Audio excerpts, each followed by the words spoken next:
waxaa maanta si rasmiya magaalada Caynab ee xarunta gobolka Saraar looga dhagax dhigay jaamacad cusub waxaana si wada jir ah u dhagax dhigay barasaabka gobolka Saraar ee Caynab Axmed Maxamed Xaashi iyo Maxamed Jaamac Galaal oo isagu ah mas'uulka isagu dhisi doona jaamacadani waxaana dhagax dhigani ku wehelinayay maamulka degmada Caynab marti sharaf kale waxaana hadaladoodii kamid ahaa sida tan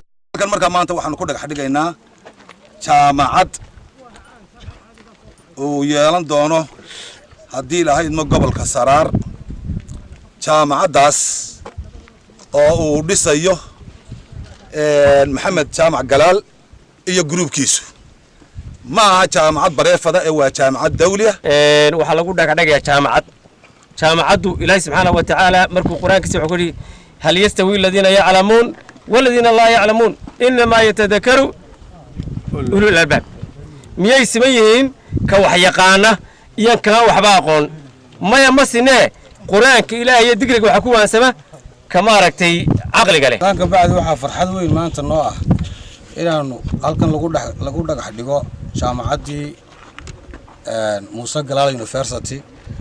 runtii anigu waxaan ahay sidoo wasaaradda dhalinyarada ciyaaraha anagu sidoo wasaaradda waxbarashada isku dhib baan haysato dhalinyaradu marka ay ka baxaan foofoorka ka baxaan ayay dhamaantoodba gobolada kale waxa weeyaan anigoo laftayga afka dhalinyarada iyo dawladda dhexeba afkeeda ku hadlaya maanta runtii waxa weeyaan aad iyo aad runtii waxa weeyaan ugu mahadnaqaynaa Ilaahay inoo suuro galiyay waxa runtii aad iyo aad mar labaad ugu mahadnaqaynaa cidda soo abaabushay hawl weyn weeye anaguna waan diyaar baan u nahay inaan wax la qabano gobolka kan aad iyo aad baan idinku mahadinayaa sida waxaana waxay la qabateen marka abaalkiisii baa qaar maanta loo guday waan filayaa